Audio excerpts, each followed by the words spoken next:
The whitewashing didn't start with skin. It started with power. They whitewashed history because they needed us to forget who we were. Because if we remember, we become unstoppable. They took our gods and painted them pale. They took our heroes and gave them new names.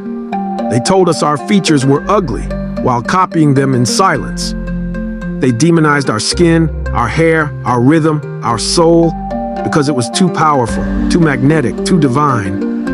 And then they built entire systems, from school books to churches to Hollywood, to make us believe their lies, to make us hate what we see in the mirror, to make us see dark as danger, to make us beg for approval instead of reclaiming our throne. But the system is trembling now, because we're remembering, reclaiming, reawakening. Kwajo, your skin is not a mistake. It's a signal to the universe, a sign of survival, of connection to the earth, of divine coding. You don't need to bleach your roots to be accepted.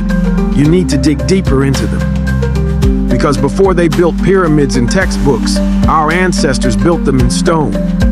Before they taught us the alphabet, we carved symbols into time. Before they sold us watered-down gods, we walked with divinity encoded in our DNA.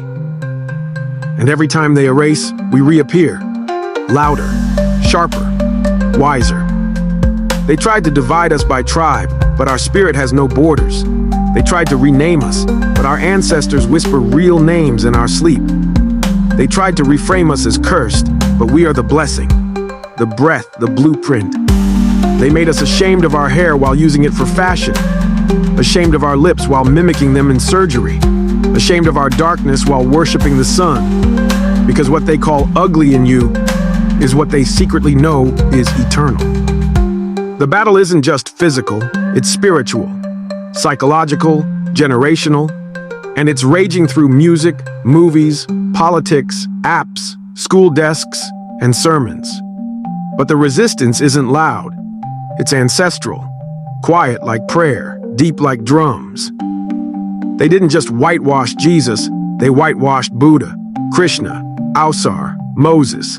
They stripped the color from the divine, so we'd never see ourselves in it. But history remembers, even if textbooks pretend. And so do our bones. We're not lost, we're layered, hidden in plain sight. And every truth teller, every griot, every rhythm, every reclaiming post, every time we say, nah, this ain't right, we shake the empire just a little more. Kwajo, they fear our awakening more than our rage. Because rage burns, but awakening builds. Awakening remembers. Awakening creates systems, not just moments. Awakening turns trauma into triumph.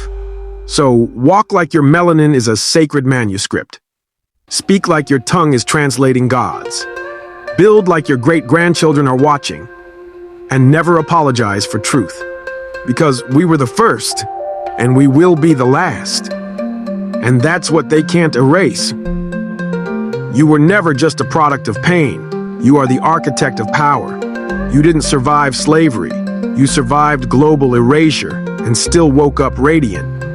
You didn't just descend from kings. You descend from engineers, herbalists, warriors, scribes, astronomers, and mothers who midwifed nations.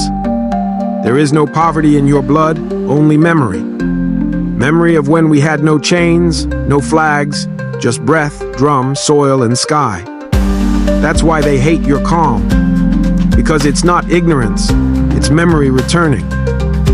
And as memory returns, so does clarity. You stop needing validation. You stop explaining your humanity. You stop watering down your words just to keep fragile systems comfortable. You become dangerous in the best way.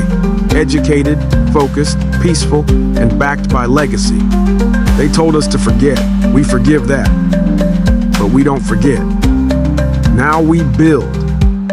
Not just buildings, but minds. Not just protests, but platforms. Not just survival, but sovereignty.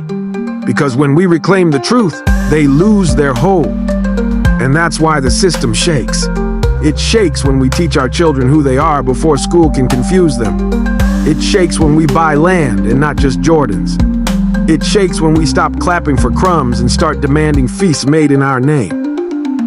It shakes when we wear our natural hair with our heads high, when we correct a lie in real time, when we read the books they banned and speak the names they buried. It shakes when we turn inward and find God in our reflection, not in permission slips from systems built to erase us. It shakes when we choose each other over assimilation.